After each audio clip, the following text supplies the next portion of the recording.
Please. I didn't think they were going to do the music. Andrew, thank you very much for your introduction and your leadership. I want to say hello to everybody. Many of you I've known for a very long time, and some of you I've met more recently.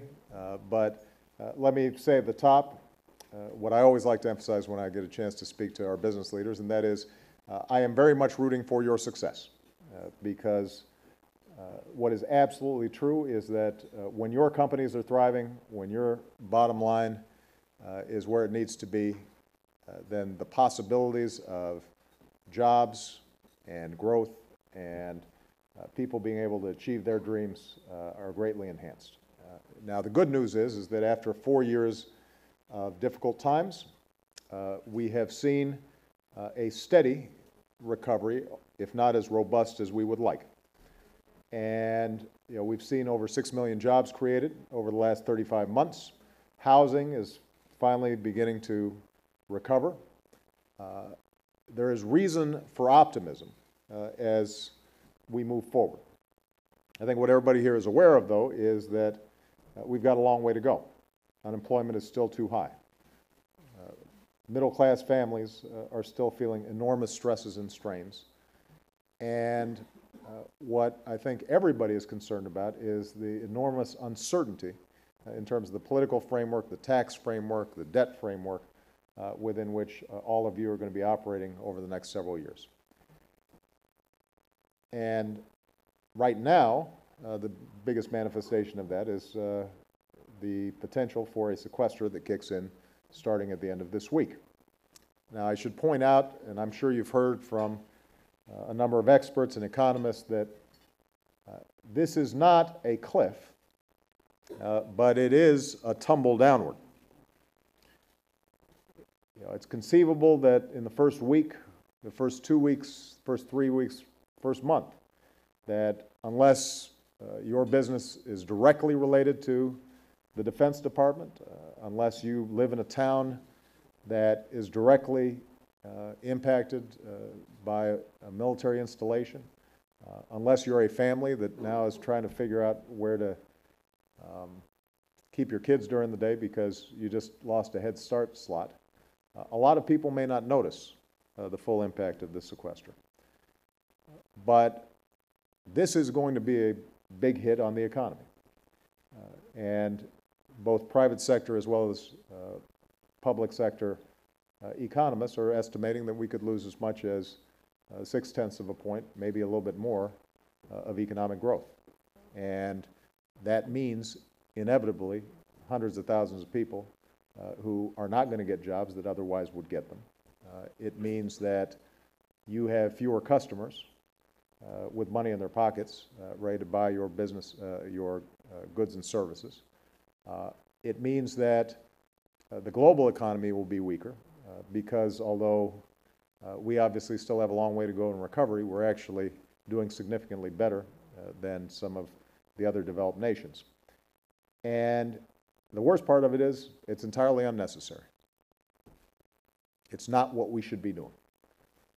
I've said this before, I will say it again, and I suspect I will be repeating it during the question and answer session.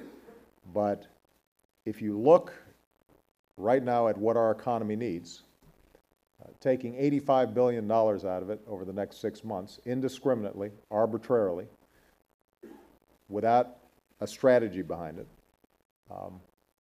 that's not a smart thing to do if we're serious about making sure that America grows and that our middle class is thriving and that there are ladders of opportunity into the middle class.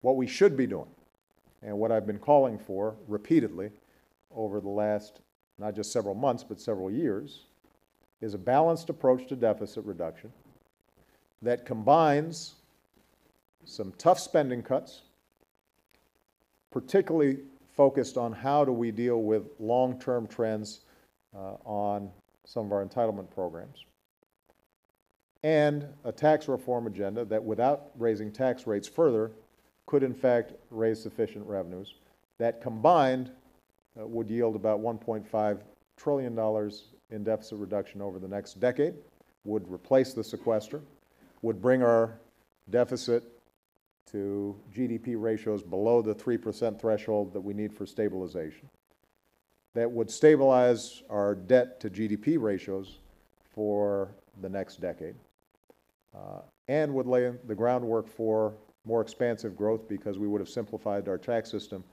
closed some loopholes, broadened our base, seen an opportunity for corporate tax reform that could also make the whole system more sensible and give you guys a more competitive posture internationally. That's what we should be doing. Now, you'll be happy to know that that's what I offered to my Republican friends back in December after my election, before the fiscal cliff. Many of you were involved in voicing support for such a balanced approach, even if you didn't sign on to every detail and every line item in our recommended budget. And what I've said is that that continues to be the offer on the table. I am prepared to make some tough decisions, some of which will garner some significant frustration on the part of members of my party, but I think it's the right thing to do. What I can't do is to abide by a set of decisions here in Washington that would put the entire burden of deficit reduction on our seniors, making their health care more expensive, students that would make their student loans and going to college more expensive, that would gut our investments in education and research and infrastructure, all the foundations for long-term growth. That's not what we're going to do, because it wouldn't be good for the country, and frankly, it would not be good for your businesses. Now, the question then becomes, how do we get from here to there? And I was telling Andrew before we came out, the issue is not technical. The issue is political. And the question is whether or not we are going to see a willingness on the part of all parties to compromise in a meaningful way. And what that means is Democrats have to accept the need for entitlement reform. But it also means that Republicans have to accept the need for additional revenues if we're going to be able to actually close this deficit and provide the kind of certainty that you need to make your long-term investments. Whether that can be done in the next 2 days, I haven't seen things done in 2 days here in Washington in quite some time. On the other hand, the good news is that I think the public is beginning to pay attention to this. And one thing I'm certain about is that the country as a whole is weary of Washington presiding over a manufactured crisis every 3 months. It's not good for business confidence. It's certainly not good for consumer confidence. It's unnecessary.